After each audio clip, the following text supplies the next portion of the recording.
بسم اللہ الرحمن الرحیم۔ عزیز طلبہ، آج سیکنڈ ایئر کے حصہ غزل سے ہم پہلی غزل پڑھیں گے۔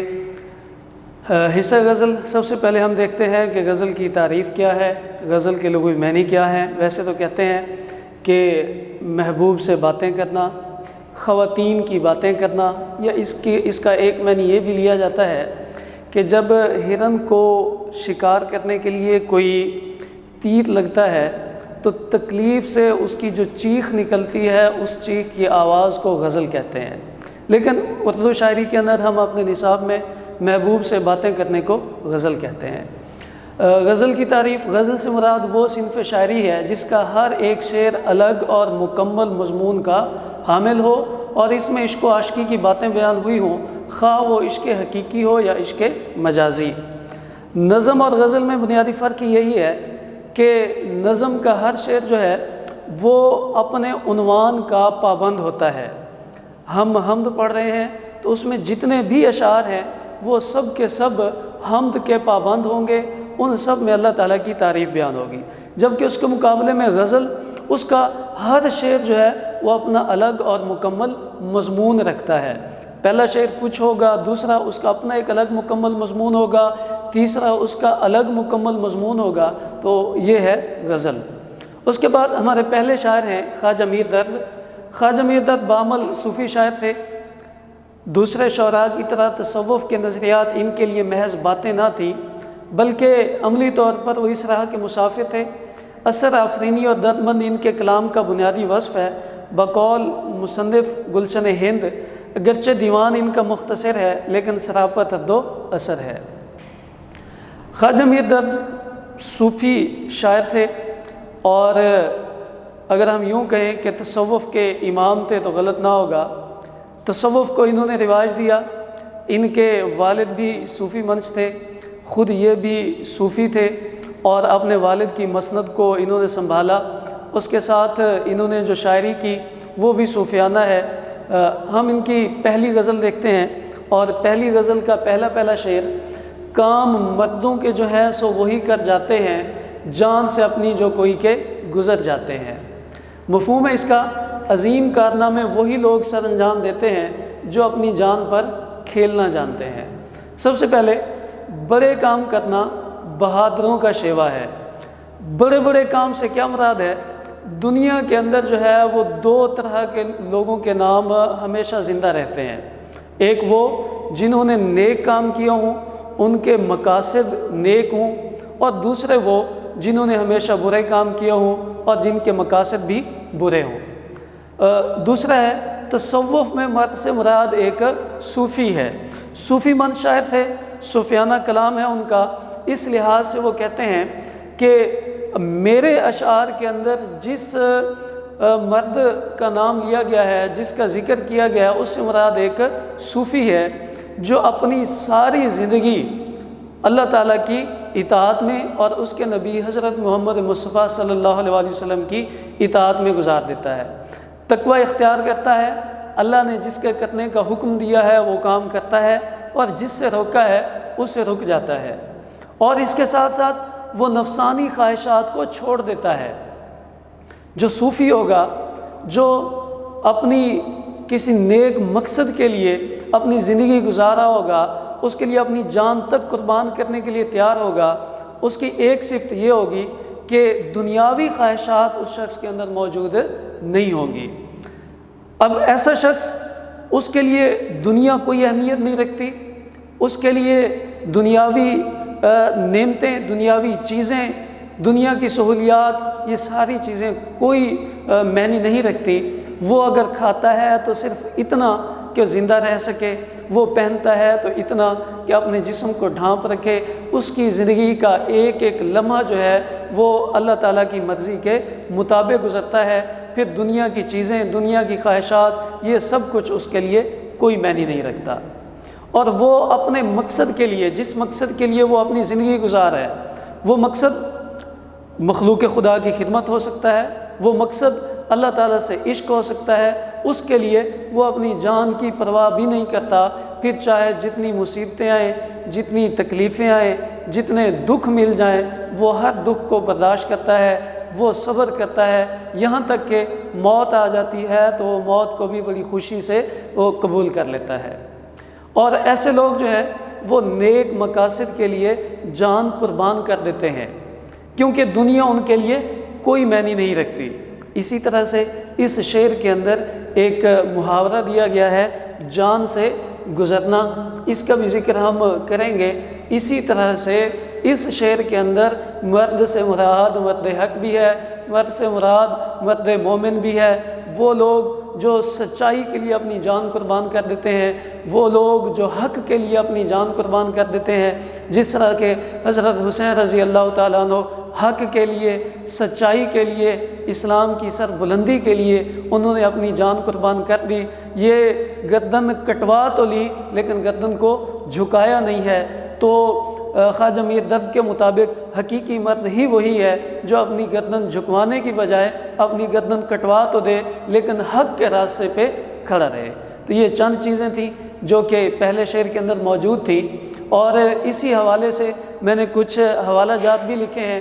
جان دی ہوئی اسی کی تھی، حق تو یہ ہے کہ حق ادا نہ ہوا، کھیل کوئی نہ عمر بھر کھیلے، ہم جو کھیلے تو جان پر کھیلے، مقام فیض کوئی راہ میں جچا ہی نہیں، جو کوئے یاد سے نکلے تو سوئے دار چلے، اور یہ سب کچھ فنا ہونے والا ہے سوائے تیرے رب کی ذات کے۔ دنیا فنا ہو جائے گی، دنیا کے اندر جو کچھ بھی ہے یہ سب کچھ فنا ہو جائے گا، صرف ایک اللہ تعالیٰ کی ذات جو ہے وہ اس دنیا کے اندر باقی رہے گی، اس کائنات میں باقی رہے گی۔ ہم اپنے دوسرے شعر کی طرف چلتے ہیں۔ دوسرا شعر ہے، موت کیا آ کے فقیروں سے تجھے لینا ہے، مرنے سے آگے ہی یہ لوگ تو مر جاتے ہیں۔ موت تجھے ان فقیروں سے کچھ نہیں ملے گا کیونکہ یہ موت سے پہلے ہی مر چکے ہوتے ہیں۔ اہم نکات میں سب سے پہلے شعر کا استفہامیہ انداز ہے۔ شاعر خواجہ میر درد موت سے مخاطب ہیں، اس سے سوال کرتے ہیں، اے موت تو جو فقیروں کے پاس آتی ہے، فقیروں کو آتی ہے، تجھے فقیروں سے کیا ملنا ہے؟ میرا ایک سوال ہے کہ تو فقیروں کے پاس آتی ہی کیوں ہے کہ یہ لوگ تو مرنے سے پہلے ہی مر چکے ہوتے ہیں، یہ اپنے نفس کو ختم کر چکے ہوتے ہیں، یہ اپنی زندگی ہی اللہ تعالیٰ کے لیے گزار رہے ہوتے ہیں۔ دوسرا ہے کہ موت کی دو اقسام ہیں، ایک ہے جسمانی موت اور ایک ہے نفس کی موت۔ جسمانی موت تو ہر کسی کو آنی ہے، کل نفس ذائقۃ الموت، کہ ہر ذی روح کو موت کا ذائقہ چکھنا ہے، سب نے اس دنیا سے چلے جانا ہے۔ اللہ تعالیٰ نے آج تک جو ہے وہ کسی بھی انسان کو اس دنیا کے اندر رہنے کی اجازت نہیں دی۔ آپ صلی اللہ علیہ وآلہ وسلم کو صرف اختیار ملا تھا، آپ چاہیں تو اسی دنیا میں رہ جائیں، چاہیں تو میرے پاس چلے آئیں۔ وہ اختیار صرف کائنات کے اندر ایک شخصیت کو اللہ تعالیٰ نے اپنے محبوب نبی کو دیا تھا، اس کے علاوہ آج تک کسی کو یہ اختیار نہیں ملا، وہ چاہے تو دنیا کے اندر رہے، چاہے تو اللہ تعالیٰ کے پاس چلا جائے۔ تو ہر شخص نے اس دنیا سے جانا ہے۔ جسمانی موت وہ تو ہر کسی کو آنی ہے، ہر ذی روح کو آنی ہے۔ دوسرا ہے نفس کی موت، یہ سب سے مشکل کام ہے، اپنے نفس کو ختم کرنا، اور یہ کام کون لوگ کرتے ہیں؟ فقیر لوگ کرتے ہیں۔ یہاں پہ فقیروں سے مراد بھکاری نہیں ہے، فقیروں سے مراد ہاتھ پھیلانے والے نہیں ہیں، فقیروں سے مراد در در پہ جا کے مانگنے والے نہیں ہیں، فقیروں سے مراد تو فقر اختیار کرنے والے ہیں، فقیروں سے مراد تو فاقہ کرنے والے ہیں، قناعت کرنے والے ہیں، اللہ کی رضا میں راضی رہنے والے ہیں۔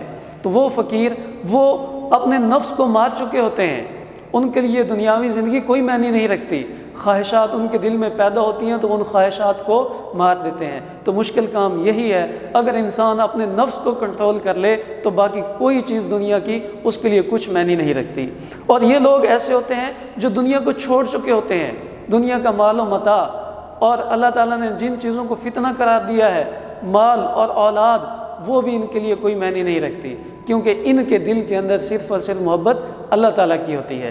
تو یہ دنیا کو بالکل چھوڑ دیتے ہیں اور موت سے پہلے ہی یہ مر چکے ہوتے ہیں۔ مرنے کے بعد انسان کے ساتھ کیا ہوتا ہے کہ وہ تمام فکروں سے آزاد ہوتا ہے۔ تو یہ جو فقیر ہوتے ہیں یہ بھی تمام فکروں سے آزاد ہوتے ہیں۔ مرنے کے بعد کیا ہوتا ہے؟ انسان کو کسی چیز کی خواہش نہیں ہوتی۔ یہ جو فقیر ہوتے ہیں انہیں بھی کسی چیز کی خواہش نہیں ہوتی۔ مرنے کے بعد کیا ہوتا ہے کہ انسان جو ہے وہ اللہ تعالیٰ کے سامنے بے بس ہوتا ہے، اور جو فقیر ہوتے ہیں وہ دنیا کے اندر ہی اللہ تعالیٰ کے سامنے خود کو بے بس کر لیتے ہیں، عاجزی اختیار کر لیتے ہیں۔ تو یہ موت سے پہلے ہی فقیر لوگ تو مر چکے ہوتے ہیں۔ فقیروں کے خالی دامن سے موت کچھ نہیں چھین سکتی۔ فقیروں کا دامن جو ہے وہ تو خالی ہوتا ہے، نہ انہیں مال و دولت کی فکر ہے، نہ انہیں سہولیات کی فکر ہے، نہ انہیں دنیا کی خواہشات کی فکر ہے، نہ انہیں دنیا کی زمین جائیداد کی فکر ہے، نہ انہیں کسی دوسری چیز کی فکر ہے۔ ان کے دل میں تو کسی چیز کی محبت ہے ہی نہیں، دنیا کی محبت نہیں ہے، دنیا کی چیزوں کی محبت نہیں ہے، دنیا کی نعمتوں کی محبت نہیں ہے، کچھ بھی نہیں ہے۔ ان کے دل میں ایک اللہ تعالیٰ کا عشق ہے۔ جب ان کے پاس ہے ہی اللہ تعالیٰ کا عشق، وہ تو اس چیز کے لیے تیار ہوتے ہیں کہ ہم اللہ تعالیٰ سے ملاقات کریں، کسی طرح سے اللہ تعالیٰ سے بات کریں۔ اللہ تعالیٰ کی عبادت کرنے کا مقصد اللہ تعالیٰ سے بات کرنا ہے، اللہ تعالیٰ کا ذکر کرنے کا مقصد اللہ تعالیٰ سے بات کرنا ہے۔ اللہ تعالیٰ کا عشق جو ہے وہ ان کے دلوں کے اندر موجود ہوتا ہے۔ تو اس سب کے بعد شاعر کہتے ہیں کہ موت اگر فقیروں کو آ بھی جاتی ہے تو وہ فقیروں کا کیا بگاڑ لے گی، ان کے پاس کچھ ہے ہی نہیں۔ وہ تو پہلے اس لیے تیار ہیں کہ موت آئے اور ہم اللہ تعالیٰ کے حضور پیش ہو جائیں۔ ان کی روح تو بے چین ہوتی ہے کہ ہم اللہ تعالیٰ کے سامنے پیش ہوں۔ تو اس حوالے سے میں نے کچھ حوالہ جات لکھے ہیں۔ جینے کا نہ افسوس نہ مرنے کا ذرا غم، یکساں ہے انہیں زندگی اور موت کا عالم۔ ان کے لیے نہ زندگی میں کوئی فرق ہے، نہ ہی ان کے لیے موت میں کوئی فرق ہے۔ وہ کہتے ہیں زندگی ہے تو اس خدا کی دی ہوئی ہے، جیسے میں نے شعر پڑھا تھا، جان دی ہوئی اسی کی تھی، حق تو یہ ہے کہ حق ادا نہ ہوا۔ انہیں غم مل گیا، صبر کرتے ہیں، خوشی مل گئی تو شکر ادا کرتے ہیں۔ یہ تو وہ لوگ ہوتے ہیں، مرتے ہیں جو آرزو میں مرنے کی، موت آتی ہے پر نہیں آتی۔ وہ دنیا کے اندر موجود ہیں تو انہیں پھر بھی کوئی فرق نہیں پڑتا، وہ اللہ تعالیٰ کے پاس پہنچ گئے ہیں تو موت ان کا کچھ نہیں بگاڑ سکتی۔ مشہور صوفیانہ ضرب المثل ہے، موتو قبل ان تموتو، اپنی موت سے پہلے مر جاؤ، تمہیں دنیا کا خوف ہی نہ ہو۔ ہمارے دل کے اندر موت کا خوف ہوتا ہے، کس چیز کا خوف ہے، کیوں خوف ہے؟ ہمیں تو تیار ہونا چاہیے۔ خوف یہ ہوتا ہے ہم اللہ تعالیٰ کے سامنے جائیں گے تو کس منہ سے جائیں گے؟ ہم نے تو ساری زندگی گناہ ہی گناہ کیے ہیں، پھر ہمیں اپنی وہ پچھلی زندگی دکھائی دیتی ہے، ہم نے اپنی ساری زندگی کے اندر گناہ ہی گناہ کیے ہیں، اب اللہ کے سامنے جائیں تو کیسے جائیں؟ یہ تو وہ لوگ ہوتے ہیں اگر گناہ ہو جاتا ہے تو اللہ تعالیٰ سے توبہ کرتے ہیں۔ ہم تو وہ ہیں کہ توبہ کی توفیق بھی نہیں ملتی، ہم تو وہ ہیں کہ نیکی کی توفیق بھی نہیں ملتی۔ کیونکہ ہم نے ساری زندگی گناہ ہی کیے ہیں اور ہم گناہوں کو گناہ سمجھتے ہی نہیں ہیں۔ تو اپنی موت سے پہلے مر جاؤ کا مطلب کیا ہے کہ اپنے آپ کو موت کے لیے تیار رکھو۔ یوں سمجھو کہ اگلی سانس جو ہے وہ ختم ہو جانے والی ہے، وہ آخری سانس ہے، اس کے بعد اس کی زندگی بالکل ختم ہو چکی ہے۔ جب انسان یہ سوچتا ہے کہ وہ بالکل مرنے کے قریب ہے، آنے والی جو سانس ہے وہ بالکل آخری سانس ہے، تو انسان اپنی موت کی ہمیشہ تیاری رکھتا ہے۔ سمجھو پہلے ہی سے دنیا کو مسافر خانہ جیو، اس طرح کہ مرنا تمہیں دشوار نہ ہو۔ یہ کچھ میں نے حوالہ جات لکھے ہیں اسی شعر کے حوالے سے۔ انشاءاللہ شعر نمبر 3، 4، 5 کے ساتھ حاضر ہوتے ہیں۔ اللہ حافظ۔